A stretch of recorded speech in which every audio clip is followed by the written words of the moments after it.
Hola, muy bienvenidos al Mostrador, a una nueva semana política. Hoy tenemos de invitada a una analista electoral, analista política, especialista en temas electorales en términos generales, que es funcionaria de las Naciones Unidas, del PNUD, Marcela Ríos. Muy bienvenida. Muchas gracias, muchas gracias por la invitación al Mostrador. Gracias, Marcela. Bueno, y otra Marcela, nuestra Marcela Mae Jiménez. Mae, muy bienvenida. Gracias. El Día de las Marcelas, este programa. Tal cual. Marcela Jiménez. Antes de darle la palabra a la Marcela Ríos. Hoy día el gobierno está en una especie de zapato chino, se aprecia, ¿no? De que algunos quieren prescindencia, otros no quieren prescindencia, algunos sacan cuentas de que les favorece A, otros que les favorece B. Y esta semana está marcada por eso, porque además algunos ministros ya no, por ejemplo, Alamán, no está practicando la prescindencia y en las entrevistas que ha dado ha hablado del rechazo, cuando hoy día es ministro de Relaciones Exteriores, bien una situación anómala. Hay una tensión en el gabinete y en general en el gobierno respecto del tema de la prescindencia en relación con el plebiscito de entrada del 25 de octubre. Cuéntanos un poco lo que está pasando en el gobierno y tu interpretación, y ahí le vamos a dar la palabra a Marcela Ríos como experta electoral del PNUD para que nos cuente sobre experiencias comparadas de qué han hecho otros gobiernos cuando están empezando procesos constituyentes, sean con plebiscito de entrada o sin plebiscito de entrada, pero iniciando un proceso constituyente. Mae. Bueno, claramente Alamán, el ministro de Relaciones Exteriores, Andrés Alamán, forzó un debate en el gobierno, un debate público que el presidente no quería tener y que el presidente había esquivado. Recordemos que hace varios meses atrás, por presión de la UDI, la moneda del presidente le pidió prescindencia a todos sus ministros en relación al plebiscito.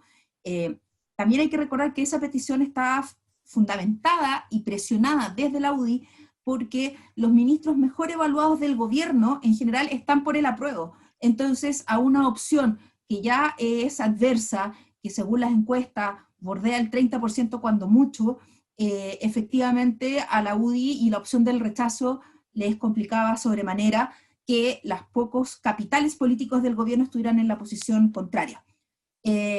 Habían zanjado ese tema, la presencia de Alamán y las declaraciones de Alamán, como tú bien dices, Federico, presionaron y obligaron a dos cosas. Primero, a que tuviera que salir el gobierno. Les recuerdo que el domingo en la noche, el canciller dio una entrevista política en un canal de televisión, donde habló abiertamente del rechazo y denostó la opción del apruebo, diciendo que era un salto al vacío, y obligó a la moneda, al vocero Jaime Belolio, a tener que salir a hablar del tema, a anunciar que se va a sacar un nuevo instructivo para que los ministros tengan un margen de acción sobre el plebiscito. En el fondo sí pueden exponer sus puntos de vista, pero no pueden participar en campañas ni hacer promoción de ninguna de las alternativas. Pero también eso llevó a que el presidente Piñera ayer tuviera que dar una declaración sobre este tema, donde se hizo cargo de la división que esto le genera al interior de su propio gabinete y de su coalición, porque toda la oposición, por más desunida que esté, toda la oposición está por la opción del apruebo. En cambio, en la derecha, en el oficialismo, están divididos y hay un sector por el apruebo y otro por el rechazo. El presidente Piñera se hizo cargo de esa división y convocó a su sector a que tenían que poner el foco en el contenido de lo que va a ser la Constitución, más que en la disputa por el apruebo y el rechazo. Algunos en la derecha consideran que fue una medida inteligente del presidente porque lo pone por encima de esta pugna y le permite poner el foco en algo que es superior y donde podrían haber más puntos de coincidencia que divisiones, que es qué tipo de constitución quiere elaborar la derecha post plebiscito. Entonces, ¿cuál es el punto? Hay un tema con la prescindencia que siempre ha sido incómodo para este gobierno. ¿Y por qué es incómodo? Porque corre el riesgo también de quedar preso de sus propias palabras. Cuando ha gobernado la centroizquierda en este país, entiéndase la Concertación y la Nueva Mayoría, la derecha históricamente ha sido un férreo fiscalizador de posibles actos de intervención, de cualquier índole. Los desfiles a la Contraloría con requerimientos y denuncias eran pan de cada día frente a cada proceso eleccionario. Muchos quedaban en nada, muchos eran absolutamente solamente puestas en escena y generación de un clima político, pero otros sí tenían sustento.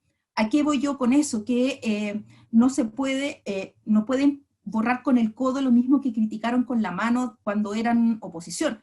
Entonces el camino por el que se mueven es complicado, pero además el camino por donde se mueve el propio presidente. Hay sectores de la derecha que consideran que el presidente debería ponerse al lado de una opción, porque esta es la elección más importante de los últimos 30 años. Va a marcar el debate constitucional, el tipo de país que vamos a tener en los próximos 30 años. Y el presidente de la República no puede estar al margen de eso, no puede ser inocuo. Entonces, esa es la gran complicación que tiene la moneda en este minuto, porque además corre el riesgo de que si el presidente queda callado, no manifiesta alguna posición, quede en el lado de los derrotados la noche del 25 de octubre. ¿Por qué? Porque tiene un estigma que no es menor, y este es el del gabinete del rechazo. Con el último cambio de gabinete del 28 de julio, la entrada de Víctor Pérez y Andrés Alamán, dos figuras ultra relevantes y de las principales figuras de la opción rechazo, quedó timbrado como un gabinete del rechazo, de la opción rechazo. Muchos hacían el paralelo con el gabinete que tuvo Pinochet para el plebiscito del 88, disculpen. Entonces, en ese sentido, no tiene un campo minado, y ahí quería hacerle el pase a mi tocaya Marcela, para que si ella nos podría explicar precisamente sobre la presidencia y lo quizás malentendida presidencia aquí en este país cuando los gobiernos tienen o no oposición, y como planteaba Federico, la experiencia comparada con otros países en procesos constituyentes, cómo han manejado los gobiernos en general ese desafío. Sí, Marcela Ríos, antes solo un complemento del muy buen resumen que hiciste, Mae, es que Piñera nunca quiso una nueva constitución, siempre habló de reformarla, y en algún momento, consecuencia del estallido social, lo forzaron y dio el brazo a torcer para que se pudiera llegar al acuerdo político del 15 de noviembre, ¿fue? El acuerdo político del 15 de noviembre para iniciar un proceso constituyente. Pero él en lo personal nunca dio señales de querer, por el contrario, dio señales de reformar la actual y no de una nueva constitución. Por eso que no sería raro que si no toma partido por el apruebo, por ejemplo, se le endose, por supuesto, que quería el rechazo. En fin. Sí, por supuesto. Marcela Ríos, cuéntanos un poco la experiencia internacional en esto. Primero, que el involucramiento de los gobiernos en procesos electorales es bien diverso, depende mucho de las experiencias de los distintos países. Creo que una de las cosas que es importante mantener clara es que se espera la presidencia del Estado en una democracia avanzada, moderna, que el Estado como en general, y eso implica los funcionarios, los recursos, las instituciones del Estado no pueden estar involucrados en campañas, digamos, en procesos electorales propiamente tal, pero no se espera lo mismo de los gobiernos. Necesariamente, en eso hay distintas tradiciones y experiencias.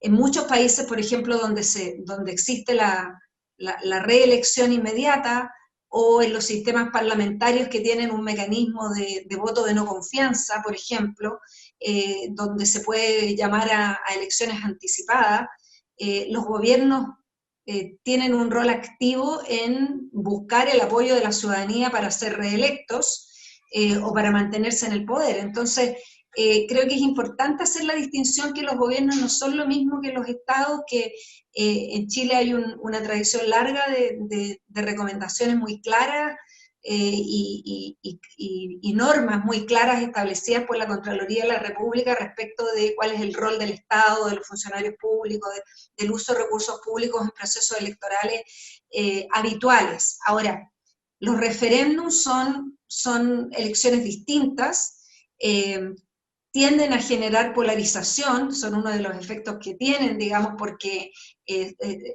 habitualmente se pregunta, es una opción binaria, ¿no? Blanco y negro, ¿no? No tienen una multiplicidad de actores, y por lo tanto generan unas dinámicas electorales distintas en los países, y tenemos, por ejemplo, también experiencias diversas. Si pensamos en plebiscitos recientes que han sido muy connotados, como el plebiscito convocado en Colombia para el acuerdo de paz, o el plebiscito convocado en Gran Bretaña para aprobar el Brexit, en ambos casos los gobiernos de esos países tomaron decisiones expresas, formales en un sentido, aunque mucho más claramente en el caso colombiano.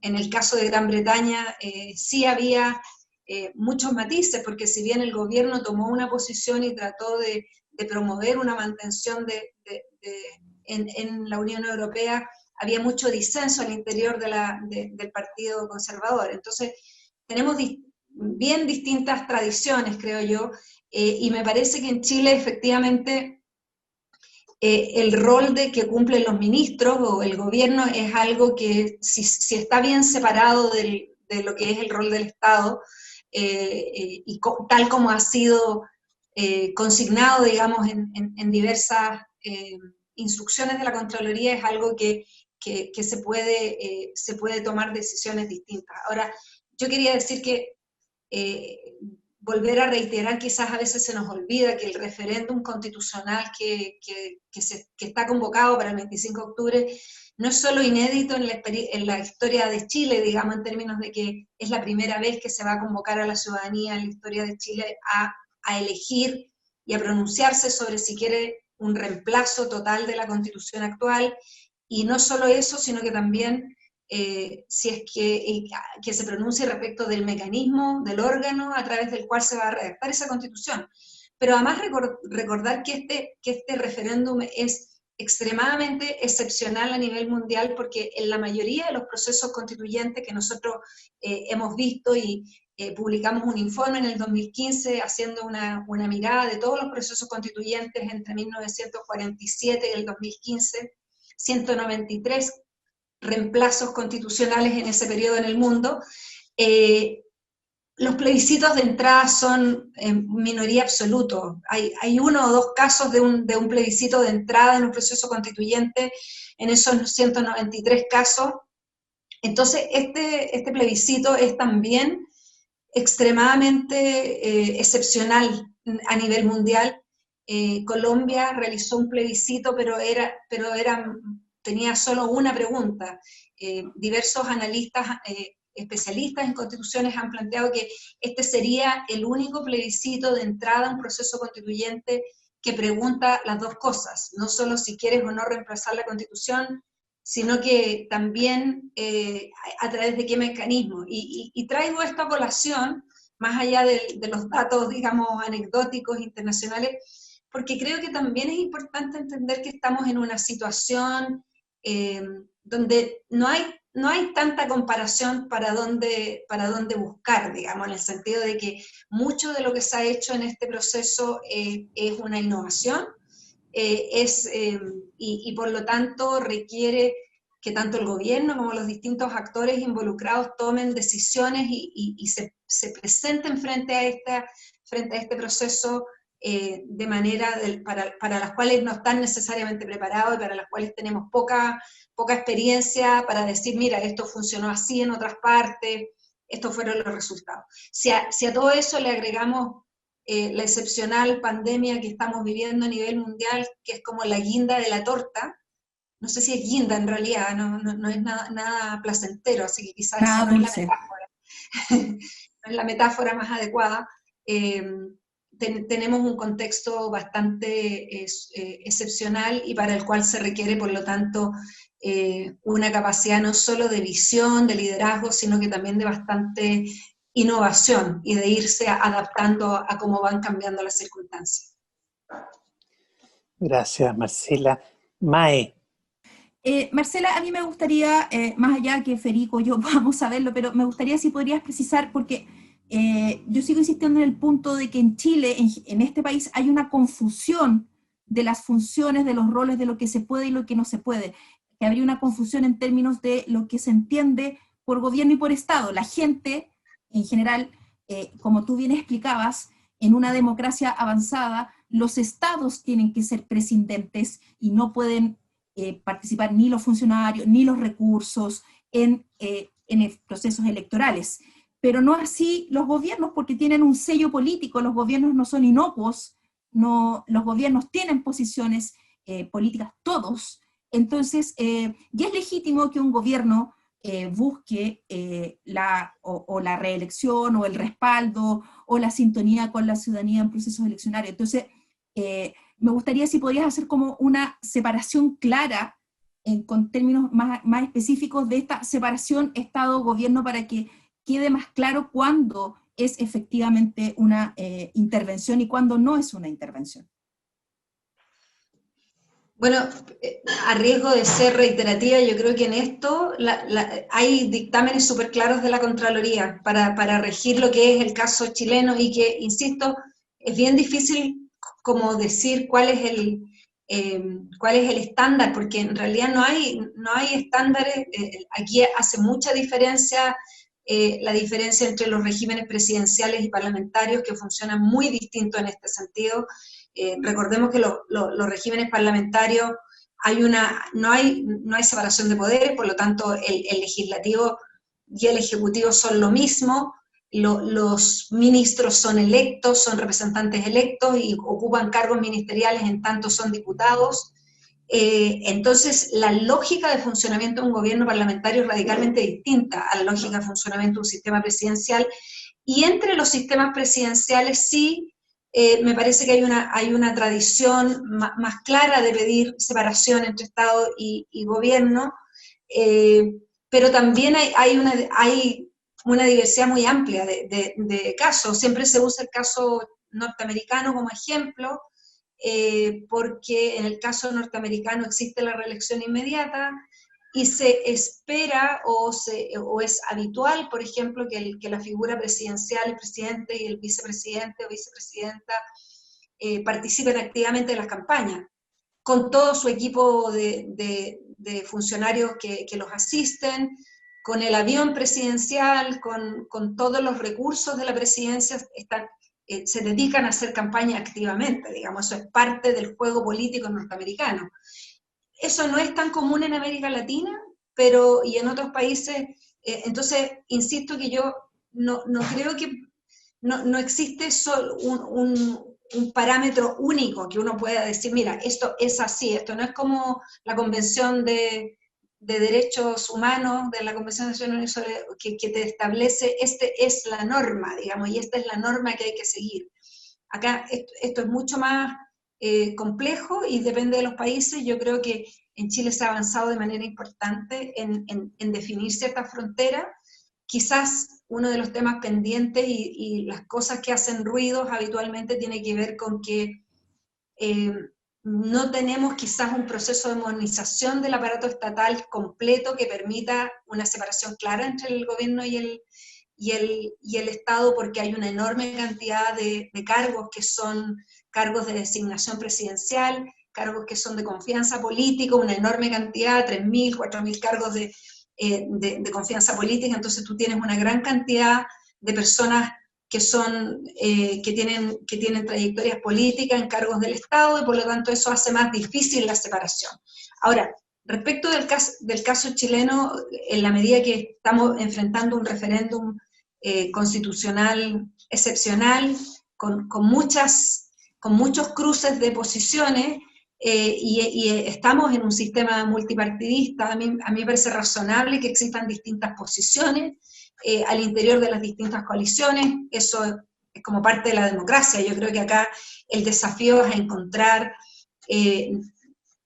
insisto, no hay una sola manera de enfrentar esto, no hay una manera correcta en términos como normativos legales, siempre y cuando se respeten las normativas del país vigente.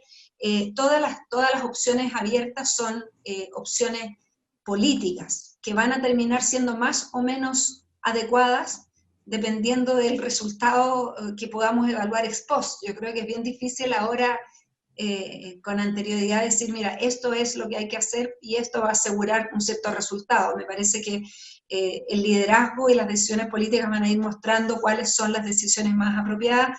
Lo que sí es esencial, y eso es un rol del Estado que le compete al gobierno liderar en todos los países, es asegurar que los procesos electorales y un proceso de referéndum como el que vamos a tener se haga en condiciones, que existan condiciones de igualdad para poder competir, para que todos los sectores se puedan expresar, que exista una fiscalización adecuada de las campañas, y como estamos en un contexto de pandemia, y eso hoy día estábamos en la mañana en la mesa ampliada convocada por el CERVEL con una multiplicidad de actores, estamos todavía en una discusión respecto de las medidas sanitarias que se tienen que tomar, lo que es un tema muy complejo y para lo cual el Estado tiene que trabajar de manera conjunta, no solo el gobierno, sino que, y aquí las instituciones especializadas de salud, el CERVEL como un órgano autónomo, el Congreso, tienen que asegurar en su conjunto que existan las medidas adecuadas para poder llevar adelante este proceso electoral en el contexto de la pandemia. Eso es fundamental, perdón, eso es fundamental, fundamental. Ahora, respecto de lo que de lo otro que estábamos conversando, pudiera ser razonable, incluso esperable para muchos, que el presidente de la República, que tiene en Chile el doble rol de presidente de gobierno y jefe de Estado, ¿no? Jefe de gobierno y jefe de Estado, apele a su posición de jefe de Estado y no se pronuncie.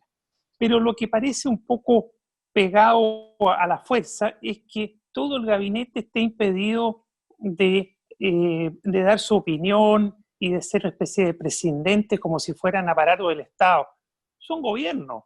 Y es razonable, como dice Marcela Ríos, de que haya diferencias de opiniones. De hecho, todos sabemos que en la derecha hay un sector que quiere aprobar y que quiere una nueva constitución, y otro sector, algunos dicen más numeroso, pero eso habrá que verlo, de que no quiere, le gusta esta constitución, no quiere otra constitución, quiere rechazar. Y eso está a nivel de los ministros, a nivel de los subsecretarios, a nivel de los CEREMI, todo el aparato de gobierno. Entonces, ¿cómo, tratar de ocultar eso es tapar el sol con un dedo, ¿no? Mae, con esto terminamos. Sí, es tapar el sol con un dedo, y en ese sentido, y para como recapitular un poco todo lo que hemos conversado, una forma que tendría el presidente Piñera efectivamente para cumplir con este rol de garante en el fondo de lo que hablaba Marcela en términos de que tienen que asegurar que todos los sectores tengan participación, que haya transparencia, que las reglas sean justas para todos, es lo que no puede hacer el gobierno y el presidente es alinearse con el sector del rechazo, no por el rechazo, sino con aquellos sectores del rechazo que están tratando y que todos los meses reiterativamente están tratando de poner en tela de juicio la realización del plebiscito. Como decía Marcela Ríos, hoy día hubo una reunión del CERVEL con el mundo de la sociedad civil, estaba el PNUD, estaba el colegio médico, porque hay una serie de aristas sanitarias que tienen que ser resguardadas para este plebiscito, objetivamente. Pero distinto es cuando un sector está bregando constantemente por ponerlo en tela de juicio y postergarlo a hacer que se caiga ese plebiscito. Y yo creo que ahí está la clave del papel que tiene que jugar el presidente de la República, de ser el garante de que el plebiscito, o sea, que el último recurso es postergarlo por una razón sanitaria, como que fuera el escenario que estábamos a finales de marzo, que obligó a postergar el plebiscito de abril, pero no que se genere este halo de dudas, como por ejemplo con declaraciones que hizo el propio presidente Piñera hace meses atrás, cuando dijo que la crisis económica era tal que los gastos del plebiscito hacían ver la posibilidad de revisarlo, su realización. Eso es un error, eso no debería ser, el presidente debería ser el último, el garante absoluto de que se va a jugar por la realización del plebiscito, más allá de la posición en jaque. Lo que pasa es que el presidente, yo creo que ya cambió de opinión, se dio cuenta que eso fue un error y no ha vuelto por esa vía. Ahora, dentro de un sector de la derecha y el vinculado al rechazo, cada tanto, todas las semanas tiran algún proyectil, algún volador de luces para que todo el mundo salga a decirle, pero ¿cómo? Si eso no es posible, eso no... Y con eso le quitan espacio al apruebo y la posibilidad de una gran campaña por el apruebo. Yo creo que lo veo más bien como una estrategia o táctica electoral, porque a esta altura es muy improbable, tendría que caer un meteorito para que no se haga el plebiscito. Si es que se pueden abrir malls, como dicen algunos, con mayor razón se puede votar, ¿no? Además, el CERVEL entiendo que ya se está poniendo las pilas por fin. Marcela Ríos nos cuenta que viene a una reunión en el CERVEL, ella como representante del PNUD, donde el CERVEL está tomando las medidas para que se pueda votar, o va a tomar las medidas para que se pueda votar con mayor seguridad, aunque haya un rebrote del coronavirus. ¿Hay algún avance? Y con esto terminamos, Marcela Ríos, en respecto, ¿hay conciencia en el CERVEL que tiene que tomar las medidas para que sea una votación más segura desde el punto de vista de salubridad? Sí, mira, yo creo que ha habido conciencia hace mucho rato. El problema es que tenemos un diseño institucional que complejiza la toma de decisiones en este sentido. Quizás es un tecnicismo, pero el CERVEL es un órgano autónomo, no depende del gobierno, no depende de otro órgano, pero su autonomía es limitada porque no tiene el poder para presentar proyectos de ley y tampoco tiene facultades respecto del presupuesto. En otros países los órganos electorales definen su propio presupuesto o pueden ingresar proyectos de ley. Por lo tanto, todas las medidas que se han tomado han tenido que ir siendo conversadas y consensuadas entre el Ejecutivo y el Legislativo. No ha sido un tema fácil. Finalmente entiendo que hoy día se va a votar en la Cámara el proyecto que le entrega facultades al CERVEL para tomar medidas específicas en materia sanitaria y respecto de la organización de las elecciones. Esas medidas, ese proyecto estipula que CERVEL tiene que publicar 45 días antes del plebiscito un protocolo sanitario, protocolo que ya existe, que está en proceso de conversación no solo con el gobierno y el Ministerio de Salud, sino que entiendo también con el Colegio Médico y otras organizaciones sanitarias especializadas y expertos en estas materias, y también se está haciendo una ronda de consultas con organismos de sociedad civil. Todas las opciones son complejas en este sentido, no es fácil, pero tengo la esperanza y la tranquilidad, digamos, de que la participación amplia de todos los actores va a llegar a buen puerto y que vamos a lograr tener un protocolo sanitario que permita conciliar el ejercicio de derechos civiles y políticos plenamente con los resguardos a la salud de las personas. Perfecto. Gracias, Marcela Ríos. Gracias, Marcela Jiménez, Mae. Con esto hemos concluido una nueva semana política. Nos vemos la próxima semana. Que estén muy bien. Chao. Muchísimas gracias por la invitación. Hasta luego. Gracias a ti, Marcela.